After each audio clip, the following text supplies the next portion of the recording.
जब रावण ने ब्रह्मा जी से वरदान प्राप्त करके तीनों लोगों को जीतने के लिए निकला और रावण ने पृथ्वी के सभी राज्यों को जीतने के बाद बस एक राज्य बचा था अयोध्या, जहाँ के राजा थे दशरथ। रावण ने राजा दशरथ के पास अपना एक दूत भेजा और कहा कि जाओ तुम राजा दशरथ के पास और उनसे कहना कि तुम्हें दशरथ रावण ने युद्ध के लिए ललकार रहा है। अगर तुम्हें किसी प्रकार का भय है या युद्ध नहीं करना चाहते हो तो तुम रावण के आगे सिर झुकाकर तुम्हारा मुकुट दशरथ रावण के चरणों में रख दो। रावण का यह संदेश लेकर रावण का दूत दशरथ की राज्य सभा में पहुंचा और कहा कि अयोध्या के राजा दशरथ, मैं दशरथ रावण का संदेश लेकर आया हूं। दशरथ रावण तुम्हें युद्ध के लिए ललकार रहे हैं और दशरथ रावण का एक प्रस्ताव और है। अगर आप युद्ध करना नहीं चाहते हो और अपने राज्य की सुरक्षा रखना चाहते हो तो अथवा शांति करना चाहते हो तो अपना मुकुट दशरथ रावण के चरणों में रख दो, जिससे तुम्हारा राज्य भी बच जाएगा और तुम्हारा राज्य रावण के शरण में रहेगा। यह सुनकर दशरथ ने कहा कि हम रघुवंशी ने किसी के आगे झुकना नहीं सीखा है और न ही कभी युद्ध से भागना सीखा है, न ही कभी भागे हैं और हमें हमारे राज्य की रक्षा करना आता है।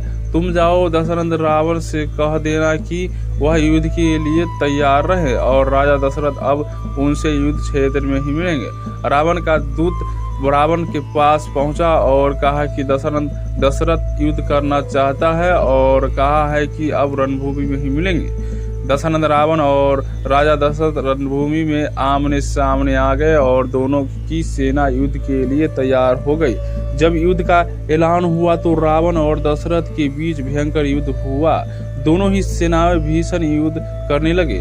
दोनों ही बहुत ही प्रतापी राजा थे, परंतु जब युद्ध में राजा दशरथ की सेना की संख्या कम होने लगी तब राजा दशरथ ने भगवान की आन लेकर अपने धनुष पर बाण साधा और कहा कि हे प्रभु, मैंने अगर आपकी सच्चे दिल से पूजन व भक्ति की है और मैंने अपने पूर्वजों का सदैव सम्मान किया है, मैंने सच्चे दिल से दान और धर्म की है और कभी किसी का मन से अहित नहीं चाहा है, तो मेरा यह बाण रावण रूपी काल के संकट को मेरे राज्य से सदा के लिए हटा देगा।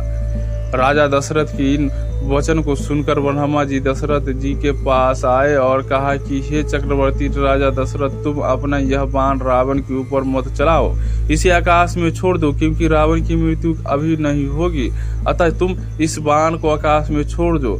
तब राजा दशरथ बोले कि परमपिता ब्रह्मा जी, अगर मैं इस बाण को आकाश में छोड़ दूंगा तो रावण जैसे काल से मेरे राज्य की रक्षा कैसी होगी। परमपिता ब्रह्मा ने कहा कि रावण को मैं समझा दूंगा, तुम अपना बाण आकाश में छोड़ दो। राजा दशरथ ने कहा ठीक है। दशरथ जी ने आकाश में बाण छोड़ दिया। फिर ब्रह्मा जी ने दशरथ रावण को कहा कि हे दशानंद, तुम युद्ध को विराम कर दो। रावण ने कहा कि ब्रह्मादेव, मैंने सारी पृथ्वी जीत ली है, बस एक ही राज्य बचा है, इसे और जीतना है। ब्रह्मा जी ने कहा कि यह राज्य तो तुम बिना युद्ध करे ही जीत लोगे। दशरथ रावण ने कहा कि वह कैसे ब्रह्मादेव। ब्रह्मादेव बोले कि दशरथ अब वृद्धावस्था में है और न ही दशरथ की कोई संतान है। दशरथ के न होने के बाद यह राज्य बिना युद्ध करे ही तुम्हारा हो जाएगा। जाओ तुम लंका लौट जाओ और वहां पर तुम्हें एक शुभ समाचार मिलेगा। रावण ने कहा कि ठीक है। ब्रह्मदेव और रावण ने युद्ध को विराम करते हुए तीनों लोगों को जीतने के बाद लंका लौटने का निश्चय किया। तब रावण लंका पहुंचा तो उसे मंदोदरी ने एक शुभ समाचार दिया कि वह पिता बनने वाला है। तब उसके यहाँ पुत्र हुआ, उसका वह पुत्र इंद्रजीत कहलाया। तो दोस्तों, हमारी आज का जानकारी कैसा लगा? अगर अच्छा लगा हो तो लाइक शेयर और सब्सक्राइब करना ना भूले। पूरा वीडियो देखने के लिए धन्यवाद।